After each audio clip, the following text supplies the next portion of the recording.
Hello and welcome to Operation Search and Rescue. This is the podcast that is actually a mission. We're on a mission to seek out those in darkness, the people we can find, that we can reach and to grab them out of that hole that they're in. Whatever hole that may be, it changes from one person to the next. You never know what one person's going through. I don't know what is going through your head right now when you're listening to this. Maybe you're a happy person who's just curious, or maybe you're a really depressed person who doesn't know what to do and needs some guidance and needs to hear from somebody who's been where you are. And if that's the case, you came to the right place, because we're here to let you know that we have been where you are. Maybe I haven't been where you are. Maybe my guest today hasn't been exactly where you are, but we've been through some places and we've been through some experiences, and we're here to share them with you. And we want to search you out and we want to rescue you. That's the whole operation. That's the mission. That's the podcast. And with that said, I want to give the listener a little note here. Now, this is a veterans podcast. It's started for veterans mainly, but the thing is, it's about relatability for veterans. And you don't necessarily have to be a veteran in order to be relatable to veterans. And what I mean by that is, how I've explained in the previous episodes, is that those who have suicidal ideation are the people who have been in a world, they've lived in a world, and they've come out of that world into this one, and did not acclimate very well, and didn't adapt for whatever reason. You know, it could be something small, it could be something big, it could be past trauma. Whatever it is, they're having a tough time, and the order they had before has disappeared, and with it, so is their purpose and mission and sense of well-being, sense of community, and sense of a lot of things. And you don't have to be in the military to be in that world that can cause you so much trouble once you leave it. There are a lot of people who are quote-unquote institutionalized, and there are a lot of different institutions to do it. Okay, you don't necessarily need to join the military to be institutionalized. You don't need to join the military to live in a world one day and be in a different world the next day and have a rough time. And so with that said, I want to bring up my guest today. We're very fortunate to have him. He's lived a life of a lot of peaks and valleys, and he's been through a lot, and he's been gracious enough to come with me here today. And believe me, it's been quite a journey to get here, so I don't have time to get into, but it seemed like the devil just didn't want us to do this podcast for whatever reason, but we are here, praise the Lord.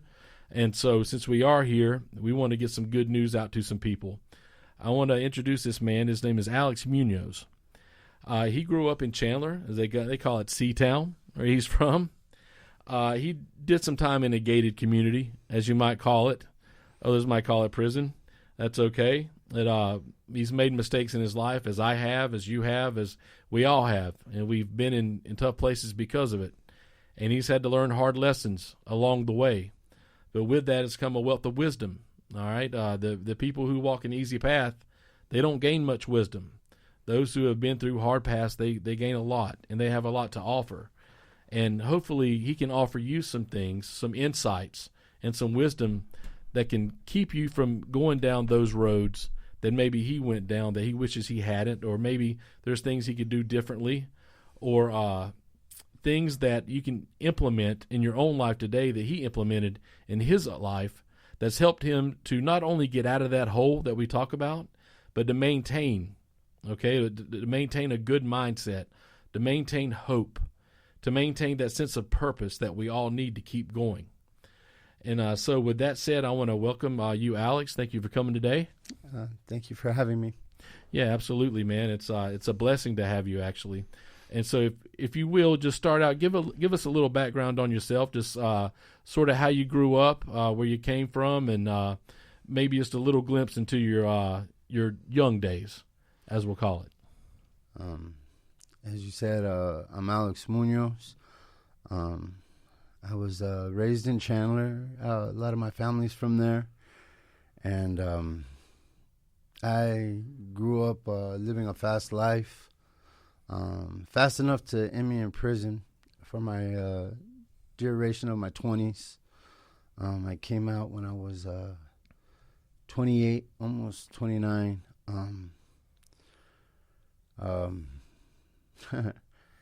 And the one thing I remember when coming out of prison, I came out running, and I needed to catch up to all my friends and start my life. And so when I'm in recovery and I'm working, with a sponsee or anybody else, I always tell them there's no reason to start running.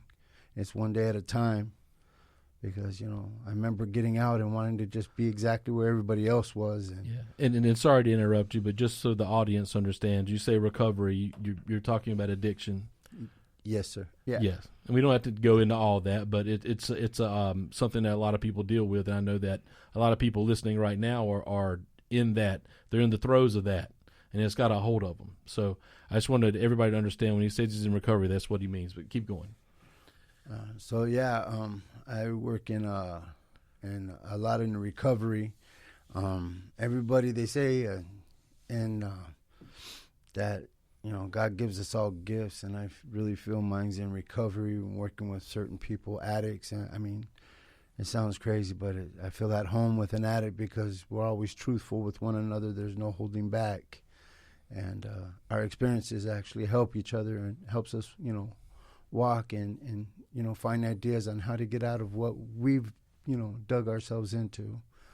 I'm a big 12-stepper, a big meeting maker, and yeah, I hear you, man. The 12-steppers, and they all start with recognizing that higher power. I just like to note as well, and that's a big thing. That if you will, give us a glimpse. Somebody who maybe hasn't been there. When you're locked up, all right, that is your life. That's the institution that's being conditioned into you. What were some of the daily, just the rudiments of your daily life in prison that you would deal with that were probably the hardest things of just about being locked up generally? I think I carry some of that still today. In routines, I always have to have a routine for things. I never made it below a 4.4 yard. I was always 4.4 or above, so I've been slammed down 24/7. All that, SMU 1, SMU 2, up over in Florence. Yeah, and we're talking about levels of prison here, just so the audience understands. And so I've never been on a low yard to where we actually had a lot of freedoms. It was mostly control movements. I know at one time I didn't have nothing except they'd give us 2 books a week and 5-minute phone calls, and I think it was 7-minute showers at that time. And the routine is always keep your mind busy, always read, and work out. And yeah, with prison, and I see this a lot when they talk about institutionalized people, and we've seen it in the movies. You might have seen Shawshank Redemption, where you got Brooks Hadlin, right? He's this old man who spent his entire life in jail, in prison, and they gave him parole, and he's north of 80 years old, and he doesn't know what the heck to do, and he ends up taking his own life because he literally just didn't know what to do on the outside. He wanted to go back to prison. He was about to kill his store manager to get there, and they had to stop him, from cutting the guy's neck because he just wanted to go back to prison because that's what made sense. So is there any truth to that even though those prison walls are what keeping you that's what's keeping you in and keeping you imprisoned, are there certain things about prison life that you come to depend on that become like part of you in a way? The only one I could really say is true is I have a habit of eating my food fast because they would only give you a certain amount of time. So see, I told you veterans will relate to this. So I had to make sure to eat my food as fast as I could, because if not, you didn't have it, So you always try to make sure to eat your food, and I've heard it all. Did you inhale that? Did you even taste it? But yeah, in the Army we call it eat it now, taste it later, is what they used to tell us. So yeah, I can definitely identify with that. Was there any fear, you would say, like a overarching just feeling of fear that you had while you were there? Not necessarily that you're afraid, generally that you're a scaredy cat person. I'm not saying that at all. But what I mean is, in prison, you do have to watch your back a little bit, and you have to look over your shoulder. So did you gain a certain awareness from that, or like were your senses sharpened a little bit from being in there, you think?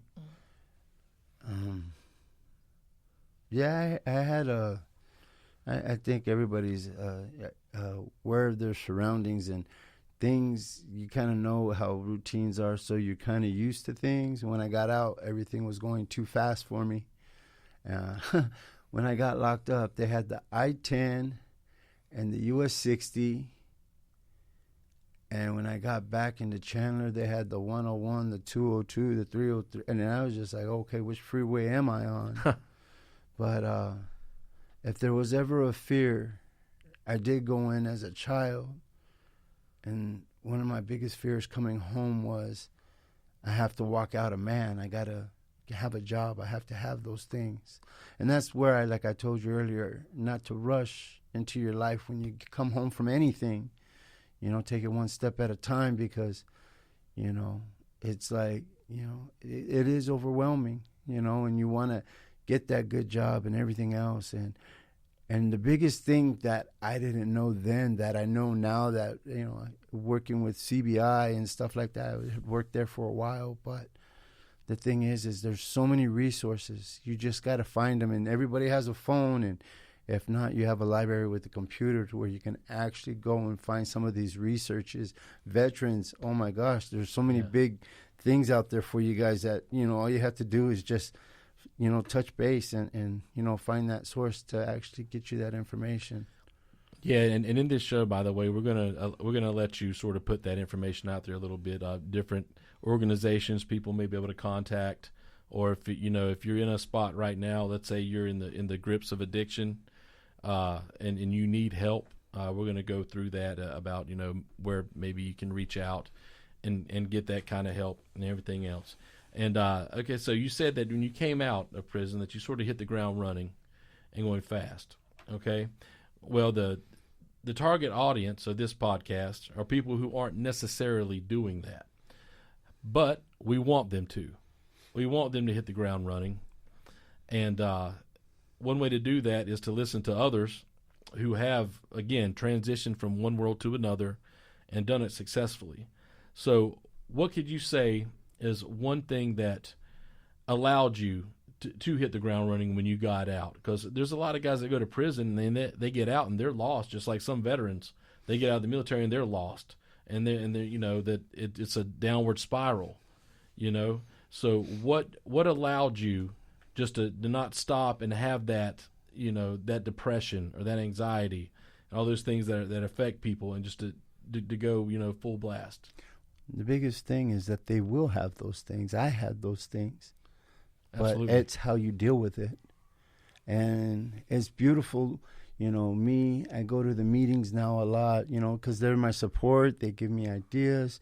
But when I got out of prison, I wasn't in the recovery scene. And I did have my mother and father at that time, and they were there for me. I remember one time I was over at the parole office, and she turned around and she goes, "You need to find a job." And then the next month, she's like, "You need to find a job." And by the third month, I was pissed at her. And I'm like, "I am trying to find a job. You think I like going to day labor every day?" And she goes, "You go to day labor every day?" And I'm like, "Yeah." And she goes, "Then you have a job." I'm like, "Not in my standards." But that was the thing is, you start out small. And, after working at day labor for like 4 or 5 months, I ended up getting a job with doing pest control. And it was something I never knew, and ended up electrician. And Yeah, I think you might have hit on something there with the humility, that you had a certain humility about you, that even though the job you had wasn't up to your standards right away, you were still showing up every day. And, you were in a position to take whatever work was coming your way, even though maybe it wasn't what you wanted in the beginning. And I think, and look, I'll be honest, this is true of myself. And I know it's true of other veterans out there as well. When I came out, I did have a certain amount of, I don't want to say arrogance per se, but, I'd done some cool missions and some things that I could never do as a civilian. But I was completely delusional about what that meant to the rest of the world out there, because look, they don't care. All right, you can be a veteran and you've done this and you've done that. I'm not saying the American public doesn't care about you, but what I am saying is it's going to be a nice little, hey, attaboy, and then get on with your life. It's not going to give you a good life or make life easier for you or make job hunts that much easier. You know, maybe if you're a Medal of Honor winner or something, perhaps. But that's one thing we need to keep in mind is when you're coming out of the military, have a humble mindset that you are going into a different world. And so that applies to any really situation in life. If you keep a humble heart, you keep a grateful heart, you'll be okay. You really will be okay in the end, however you get there. But now Alex, let's talk about some of the methods you use in your program. I know you say you're a Big 12 stepper. If you will, can you give our audience some insight into exactly what that is, like what it entails? It's just there's a 12-step program that we work every day, and in doing so, it's I remember when I first started getting sober, my first year. I would always, you have step 1, you have step 2, step 3, and I was always running to my sponsor, and I was always telling him, I'm like, hey, am I on step 2 now? Am I on step 3? And I wanted to get through it so fast. And he literally turned around and told me one day, he goes, these steps, we use them and we work them every day. And that's the biggest thing, clean house, work with others, and, always, check yourself, make sure that, you're in the right place. And if you're not, ask somebody to help you to redirect you, kind of thing. And that's what sponsors do. I have a sponsor in my AA program, and I have like a spiritual sponsor too.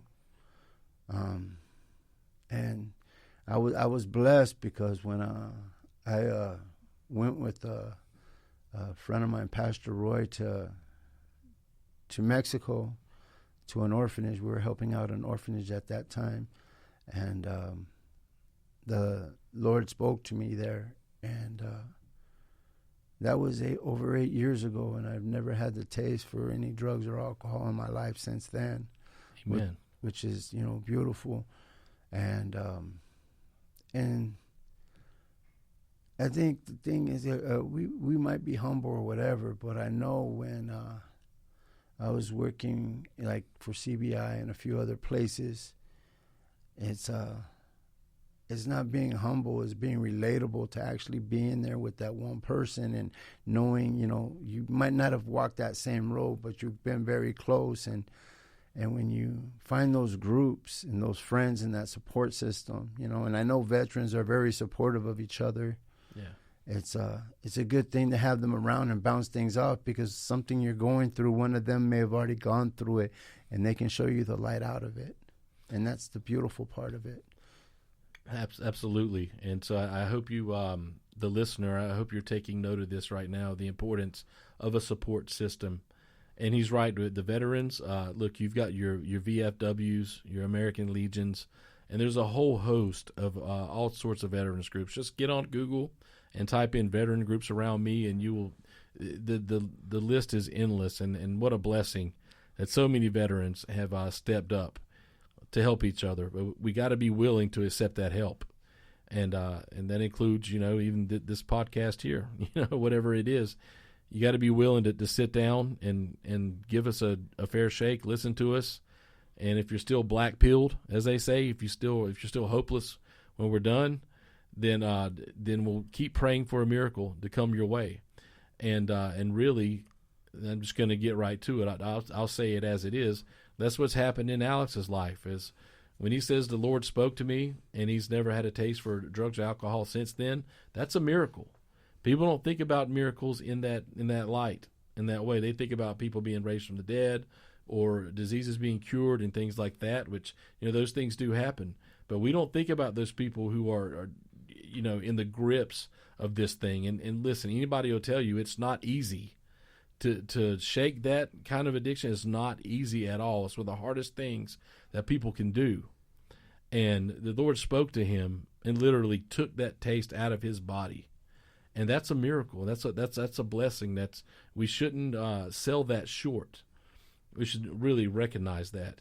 And now, Alex, I know you've talked about your 12-step program, and you've talked about your spiritual counselor.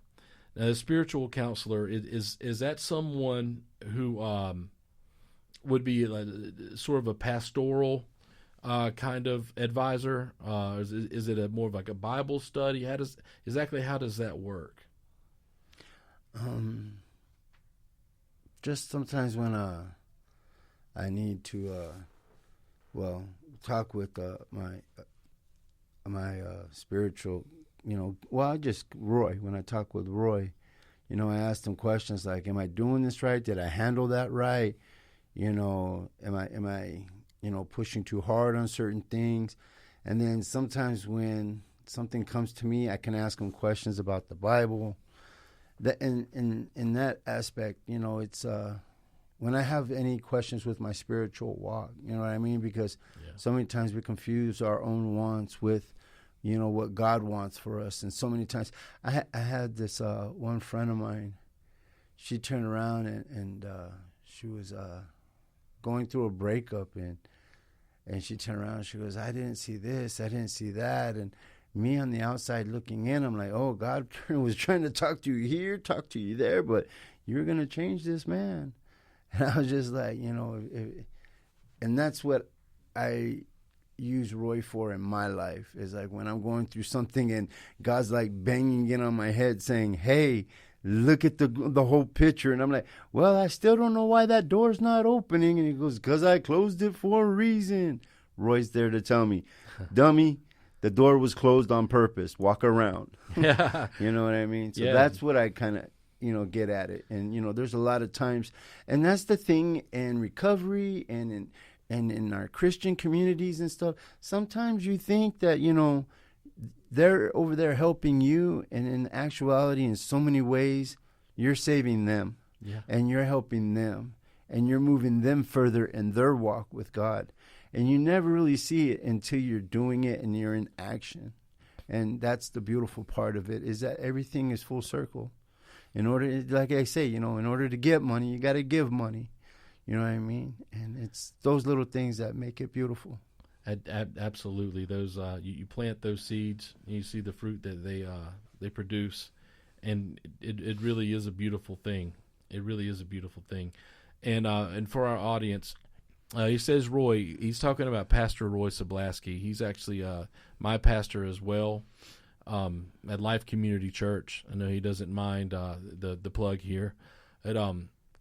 He recently experienced a tragedy that we can't even imagine. He lost his son to a homicide very recently, within the last couple weeks. And he was still able to stand up and give a sermon on this past weekend. And you could see the grief on his face and in his heart. He's a father, of course, and his son was I'm not even sure he was 20. He was very young. He was very young. He just finished high school not long ago. And to lose a son that age and give a sermon, now that is resiliency. That is strength. That is real strength. It's not bravado. It's not who's got the biggest guns and who's got the best war stories. It's when you go through something that gut-wrenching and you're able to hold your faith together. You're able to come to Christ and say, Christ, I don't understand how something like this could happen, but I'm still following you because I trust in your righteous judgment that this will be made right. And that's powerful, and it really inspired me that he was able to do that. And I've got nothing but respect for this man. Please, if you will, look him up. They have I think a GoFundMe for the family to cover expenses. If you look them up on Google, anything you can do to help their family, I know they'd be deeply grateful. I'm certainly very grateful for anything you can do for them. But yeah, he deserved a shout out here. And also it goes along with the theme of this podcast of resiliency, because that's what it is. That's a resilient man. He's holding his family together through the most unimaginably horrible time you can have now. And speaking of which, unimaginably horrible times, Alex, a lot of guys, and especially and I call you a tough guy because you are a tough guy. You've been through a lot of stuff, and you're a gentle man. You're a gentleman. You're polite. You're nice and you're kind. And no one maybe would ever know, that you've been through some of the things that you've been through, but you have been through them. And we talk about trauma a lot on this podcast, and we always look for the most honesty we can find in our guests, because we know that the listener, that's what's going to help them is candor, it's honesty, it's people being honest about where they've been and what that trauma is doing to them even to this day. So would you say that you carry any trauma now from the past, of things that you've experienced and dealt with, and just the valleys in your life? Have they created trauma that lasts to this day?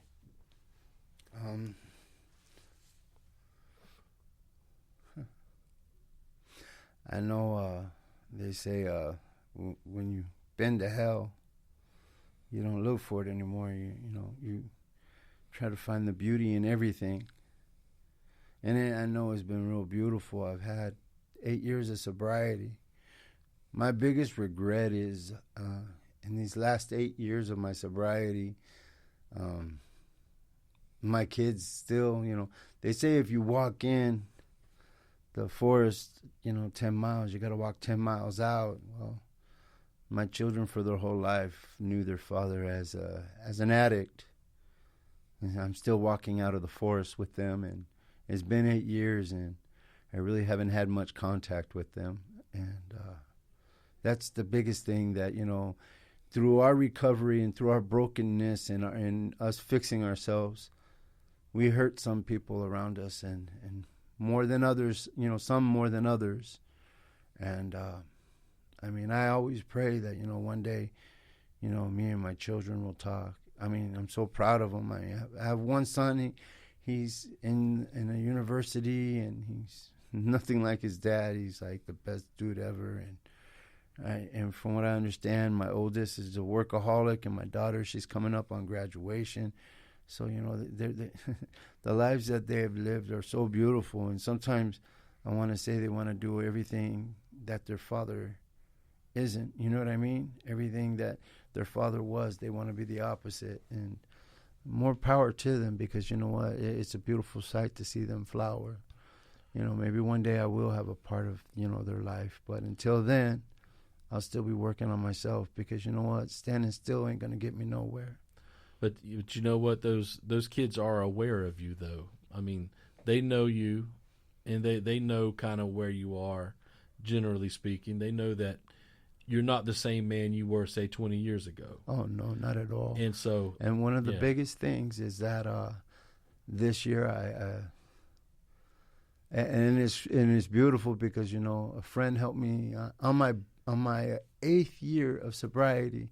The day of my 8th year, I started my own company. A friend helped me start my company, and it was so beautiful that it's not the biggest company ever, but I got a nice little contract out of it, and then I went to my AA buddies, and they're like, "Hey, this is how you want to do your business, and this is the sites that you got to go to," and they helped me start the business end of it too, So it was kind of cool how, the circles that I have around me are beautiful circles. And yeah, let's talk about the business and stuff. It actually allowed me this year, not last year, and he did the first year by himself, my son. But this year I've been actually putting money every month into my son's checking account for his college. You know what I mean? Good stuff. And I'm hoping before the end of the year it'll be more. But that's the beautiful things about me and my sobriety and my action moving forward. For when they're ready to talk to me, I'll be there, and I'll have that time. And Alex, I'm going to be honest with you. I think you're selling yourself short. And what I mean by that is, if you think that the example you set of getting off the mat and making something of yourself, and being a respectable man and getting up and working hard every day and being the man you are today, although they haven't been in your life in the way that you would want, ideally, you've made a difference in their life. I can guarantee it. It's them knowing that their father didn't throw in the towel and say, you know what, this is just who I am. This is the rest of my life. And I'm just going to throw it away, and I'm just going to end up dead or just in prison or whatever. And I'm never going to strive to be anything better or bigger. You know, they could have seen you do that, and that could have had an effect on them too. But it didn't. They know that their father didn't do that. And so I would definitely say that had an effect on them. So don't sell yourself short on that. I know it's not perfect, man, but there's going to come a day you've put yourself in a position to be there. Like you said, when that day does come, everything comes full circle, and everyone is in everyone's life, you know, in the way they want to be, as a family should be, then you've done the work to put yourself in that position, man, and there's a lot to be said for that. And I commend that, and I got a lot of respect for that, for real. And so, and now I want to come up on my favorite subject in this podcast, Jesus. Okay? How did Jesus come into your life? What were you doing? I understand that he talked to you, and he cured your addiction. But you were with Pastor Roy before that. So you'd been hearing something. You were doing something. You're in that world. Something said, hey, Alex, you know, I need to check this out more. I mean, you were in position the same way you put yourself in a position to hear from your kids, to talk with your children. You put yourself in a position to hear from the Lord. You know what I'm saying? That's a thing too. Because you could have been out doing your own thing, living for your own glory, and you might not have heard that message. You might have just rejected it and said, whatever, I'm doing my own thing, but you didn't. So, but where did that start? Can you remember the very first time you was like, you know, I need to look into this Jesus guy? Honestly, I could never see when he wasn't in my life. And it sounds crazy, but my whole life, God's always spoken to me so loudly, showed me so many things before they even unfolded themselves. And it was me being the rebellious one that always turned around and wanted to go do the other thing, the bigger and better thing. And it's not until I got older. And there's a big difference between humility and humble. And those are things that you learn, at least I learned through the 12 steps. But the thing is that when I finally surrendered and I finally gave it to God, because we always say we do, but I could tell you, I can't even tell you how many times I freaking, you know, gave it to God and then asked for it back and messed it up and gave it back to him and then pulled it back in my hand, just like a Rubik's Cube. I would never get it right, you know what I mean? But I'd give it to him when it was worse. Yeah. And then when I finally surrendered and say, you know, thy will, not mine, that actually I started, you know, seeing the fruits and started doing the labor in order to get to the achievements that I wanted. Because so many times I talked about it. One of the little things I regret, like I said, I started a business off this year.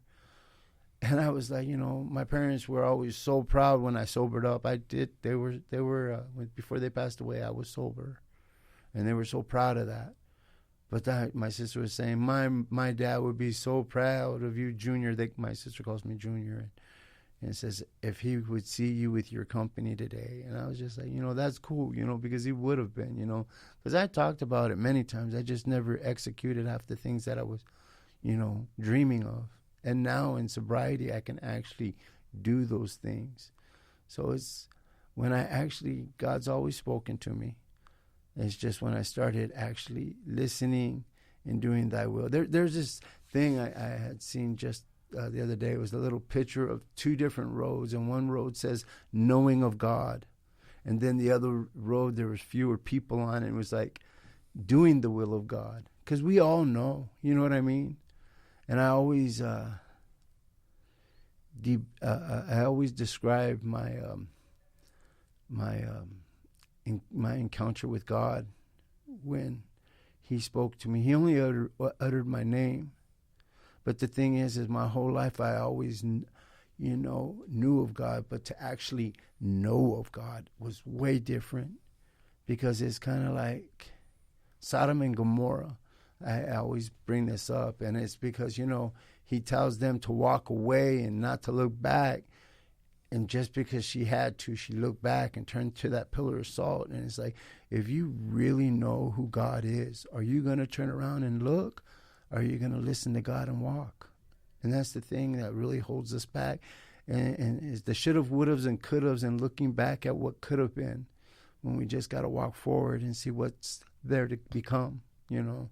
I don't know. Maybe I'm talking a little tongue-tied, but. Oh, no, you're fine. You're doing great. You're doing great. Okay. I just have to, you're doing great. I just have to drill down just a little more, just for the purpose of getting good information and advice and wisdom for our audience here. So when I asked you about, when Jesus first came into your life, how that happened, and you told me about how God's always been there and he's always spoken to you. So let me rephrase the question then. Was there anything that happened or any state of mind that you were in when you said, okay, I'm going to start listening. I'm going to stop, waving my hand and doing my own thing, and I'm going to start actually listening and surrendering? What took you from rejecting God, listening to talking to you, and listening to God?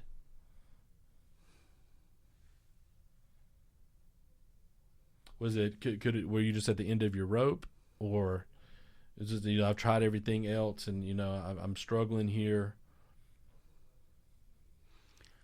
Or was there a particular incident?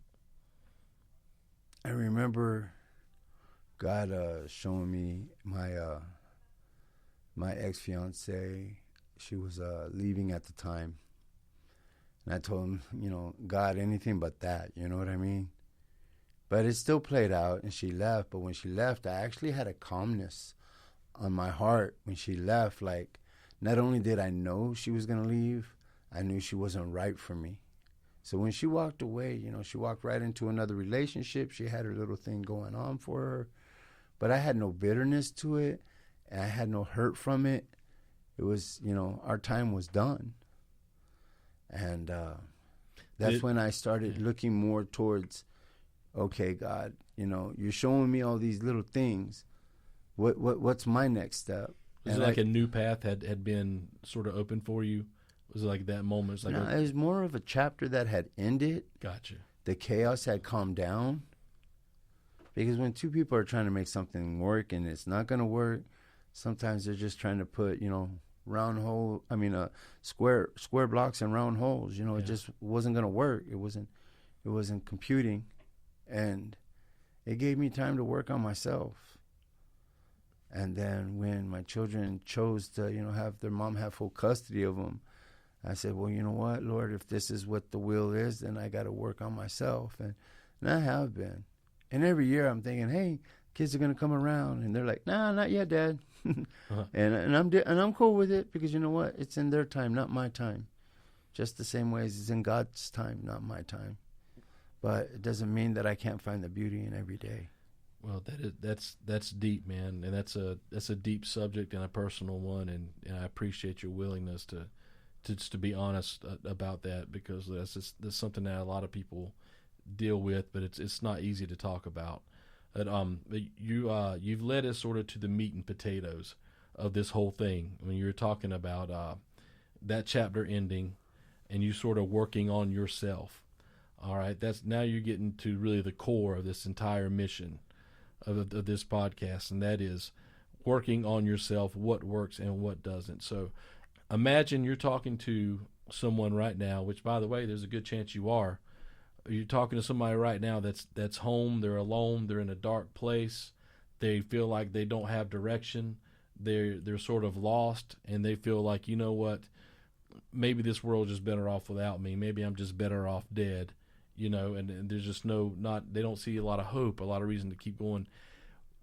What do you tell that person? What's the advice you would give them right now? Say, start this today, do this today, start these things to get out of this rut. One thing I've learned in my walk of life, in and out of sobriety, in and out of church, is that every case is different. No one is the same. But when you find your tribe, you find the veterans, you find the people in addiction. I mean, you got different 12 steps too. You got HA, you got CA, you got AA. You know what I mean? You got all different kinds of things, but you need to find your tribe. What is CA, by the way? Huh? What is CA? I'm sorry. Cocaine Anonymous. Oh, so they got their own specific group, huh? Well, they got what I'm trying to say is everybody got their own tribe. I think everybody else was just tired of the cocaine addicts because they talk constantly like, you guys get your own room. I'm kidding. But the thing is that you need to find that tribe. Yeah. And finding the church that works for you, because there's a whole bunch of different churches out there, but when you find the one that works for you and the one that feels like home, that's one of the biggest steps for me. I don't know what I would do without my church community. I don't know how I would do without the family that's around me now. And it's beautiful because some of my family members and stuff, they come to me and ask me, hey, how did you get out of this? Or what did you do for this? When they're walking through their struggles in their life, whether it be spiritual or in recovery, and it's a beautiful thing to be that other person on the other side than the one that like, oh, here he comes and, he's on something this time. And it's kind of cool to be there to where they can actually trust and depend on you. Yeah, so I want that point to be driven home once again, that sense of community. All right, reach out to people. Don't stay alone. Okay, I've been there. I've been in that apartment by myself. I didn't, want to leave. I was very insular. I just cutting off the outside world, and that's the opposite of what you want to do. Like he said, find your tribe. If you're a veteran, you've got a very big one that's already out there right now. So yeah, go find that. And there's something else I want to add here. Look, Alex he's being honest and forthcoming, but look, there's also a lot of stuff he's not saying. And what I mean by that is Alex has been through the mill, okay? Alex has been in places in life where, it's not for the weak-hearted, okay? And frankly, there was a time in his life where you didn't want to be on the man's bad side, okay? I'm just going to put it to you that way. I'm not saying you want to be on his bad side now, but his sides are a lot better than they were. I think that he's a lot more likely to talk to you now, and talk things out and say, hey, man, what's the problem? Let's work it out or whatever. But I know, and I'm not just making this up. I'm just from speaking to him, okay? That wasn't always the case, and so you're hearing from a guy who, like I said, he's a tough guy. He's just a tough guy. He's lived a tough life. He's got tough skin. He's been through a lot. But even he can tell you he needs people. He needs other people. He needs that community. So no matter how strong you are, what you've done, what awards you've got, and whatever else, we all need each other. We all need that tribe. All right, if you want to go forward, and most of all, you need Jesus Christ. You do. And like I said, I'm not making this a podcast where I'm shoving my religion down your throat. We're talking about things that work, and I've seen him work every single time. Every single time he's tried, earnestly tried. And people really seek him out, he's there for them. He did that for me. He did it for Alex. He's done it for people who from all walks of life with all kinds of past and backgrounds. Okay, if Alex can make it through the way he is, he's a successful man now. He's got a good job. Like he said, he started his own business. He's doing well. The man's doing well. And I guarantee you there were a lot of people who never saw that coming. And by the way, his father wasn't a sergeant major in the Marine Corps, for my veteran audience out there. So he's not a stranger to the military world or anything. So it just goes to show, it's not like he wasn't raised with any discipline or anything like that. But people fall into these holes, man, and you got to claw your way out. And that's what he's done. And Alex, again, we're about to wrap this up now, but I want to thank you for being here today, man. You've put out a wealth of wisdom for our listeners. You're good enough to speak from the heart and to be honest about your walk and your journey. And I thank you, brother, and I think you've done a lot of good today. Thank you. Awesome. All right, so everybody, we will return next week. I'm not going to tell you who the guest is. It's always going to be a surprise. Just because I'm like that, I want to make you tune to find out, but it's going to be good. It's going to be interesting, and we're going to search, and we're going to rescue, and the mission will go on. And we are going to do some real numbers, folks. We're not doing those rookie numbers Matthew McConaughey talks about. We're doing real numbers. We're gonna save some people. The Lord is going to save some people, and hopefully He'll use us to do it. So until then, God bless you. Thanks for listening to Operation Search and Rescue. We will see you again next Friday night.